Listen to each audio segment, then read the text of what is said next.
दोस्तों हम पहुंच गए हैं ललिता सखी के मंदिर में, जो कि राधा रानी की बहुत प्रिय सखी थी। और ये आप सामने देख रहे होंगे, ऊपर मंदिर बना हुआ है। भादो शुक्ला द्वादशी देह कुंड पर नहाए, तरण जन्म के पाप दर्शन होते हैं। तो जो भी व्यक्ति वामन द्वादशी के दिन इस लीला के दर्शन कर लेता है, उसे देह कुंड दर्शन कर लेता है, उसके 3 जन्म के पाप नष्ट हो जाते हैं। राधे राधे दोस्तों, फिर से एक नए ब्लॉग में आपका स्वागत है।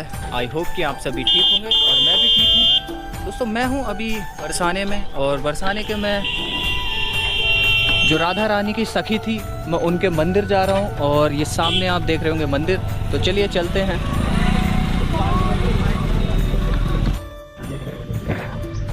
तो दोस्तों हम पहुँच गए हैं ललिता सखी के मंदिर में, जो कि राधा रानी की बहुत प्रिय सखी थी। और ये आप सामने देख रहे होंगे, ऊपर मंदिर बना हुआ है। और एक मंदिर है जिसका नाम श्री राधा बिहारी जी मंदिर, जो कि देह कुंड ऊंचा गांव में। और ये खड़ी है मेरी साइकिल, तो हम अंदर जाएंगे और जो भी यहाँ पे बैठते हैं मंदिर में उनसे बात करेंगे, और वो हमें इसके बारे में जो भी कुछ हिस्ट्री है या जो भी इसका इतिहास है, जो रहस्य है, वो बताएंगे। तो चलिए चलते हैं। मंदिर है जिसका नाम है तुलादान दर्शन। तो यहाँ पे परिक्रमा मार्ग बनाया हुआ है, और इस तरफ छोटा सा तालाब जैसा बना है, और पीछे नहर भी है।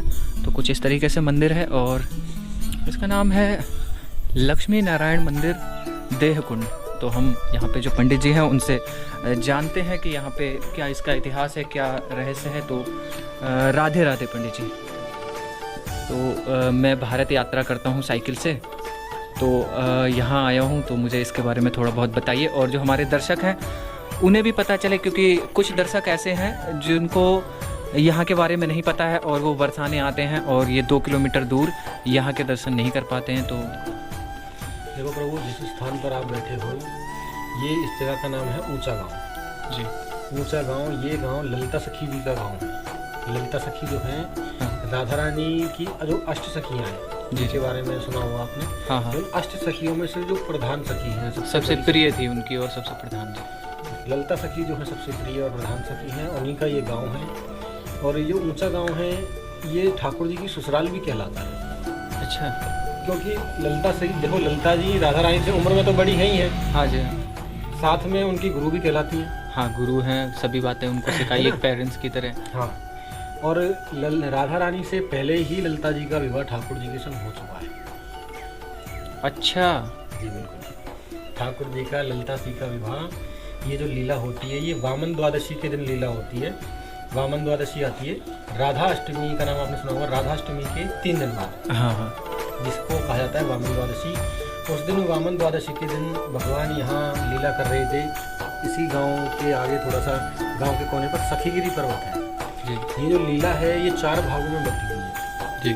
गांव में पहाड़ जो है, ये है अटोर पर्वत, ललिता सखी जन्म स्थान। इसी पर्वत के अंदर, गांव के अंदर है दाऊजी मंदिर। दाऊजी मंदिर में ललिता सखी ठाकुर जी की सगाई हुई है। अच्छा। हाँ। तीसरा भाग गांव के बाहर सखीगिरी पर्वत, जिसे कुछ लोग आलता पहाड़ी या बिहावला स्थल के नाम से भी जानते हैं। तो आलता पहाड़ी पर भगवान का ललिता सखी का बाल विवाह हुआ है। अच्छा। बच्चे खेलते हैं आपस में। हाँ, पहले ऐसे ही हुआ करते थे। इस प्रकार से भगवान का ललिता सखी के संग विवाह हुआ, जिसकी छोटी सी छवि आप इस सामने देख रहे हो। ये दुल्हन रूप में ललिता सखी और ठाकुर जी है जी। और हाथ में जो शास्त्र देख रहे हो, इसका नाम है साखोच्चार। अच्छा। इस शास्त्र के द्वारा विवाह होता है। और ये जो लीला है, ये आज भी हर साल होती है।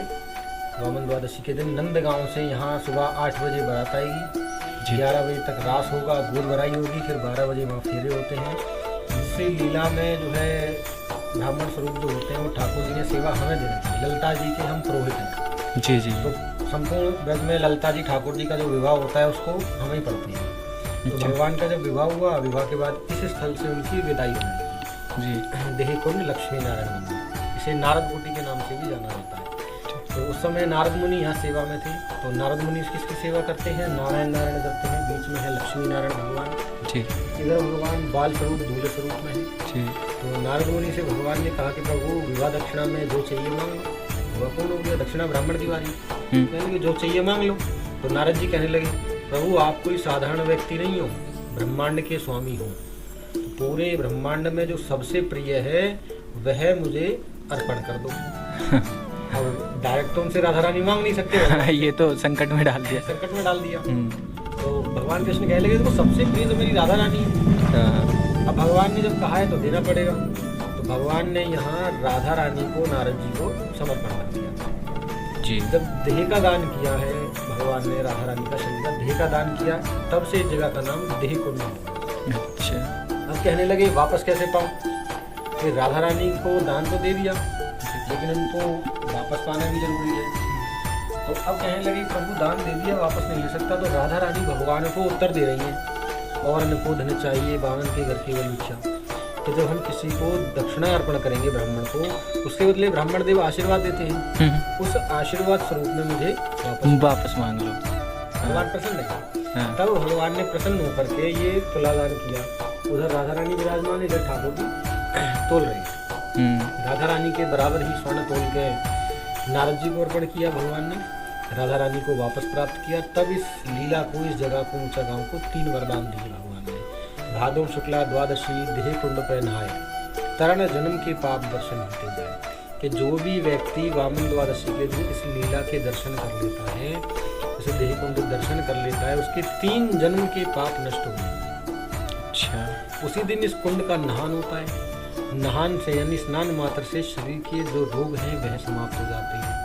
उसी दिन ये तुलादान हुआ, राधा रानी का जो तुलादान किया, उसी दिन स्वर्ण दान से जन्म मृत्यु का चक्र समाप्त हो जाता है। ये 3 वरदान वामन द्वादशी के लिए।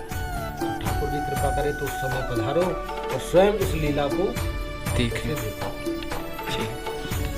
तो बहुत बहुत धन्यवाद पंडित जी का। और जिस तरीके से समझाया है ना, मतलब आपको एक एक बात समझ में आई होगी किस तरीके से यहाँ पे क्या लीला हुई थी और क्या यहाँ पे हुआ था, वो सभी आपको बहुत अच्छे से और प्रेम पूर्वक समझाया है। तो दोस्तों अगर कभी भी आप बरसाने तक आते हैं तो बरसाने से 2 से 2.5 किलोमीटर दूर ये स्थान है। तो यहाँ पे ज़रूर आएँ और मैं यहाँ के बारे में थोड़ा बहुत कमेंट सेक्शन में भी डाल दूँगा और डिस्क्रिप्शन में मैं इसके बारे में लिख दूँगा। तो आप ज़रूर यहाँ पे आएँ और दर्शन करें। कि एक बार से आना चाहते हैं, यहाँ कांटेक्ट करना चाहते हैं तो डायरेक्ट कांटेक्ट कर सकते हैं उससे। अच्छा। रवि भारद्वाज, मैं अपना नंबर देता हूँ 7078780971। रवि भारद्वाज नंबर। तो डायरेक्ट जैसे यहाँ आसपास किसी को दिक्कत है, भाई नहीं जान पाते स्थल कौन कौन, दर्शन के लिए डायरेक्ट कांटेक्ट कर सकते हैं। ठीक है। तो दोस्तों मैं आपको नंबर भी लिख दूंगा और पंडित जी का, तो आप इनसे संपर्क डायरेक्ट कर सकते हैं। और बहुत ही ज़्यादा प्यारी और सुंदर जगह है। हाँ, तो दोस्तों आपको ये ब्लॉग कैसा लगा?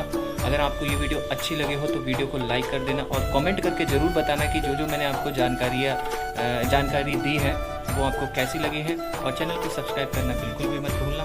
दोस्तों राधे राधे, मिलते हैं नेक्स्ट वीडियो में।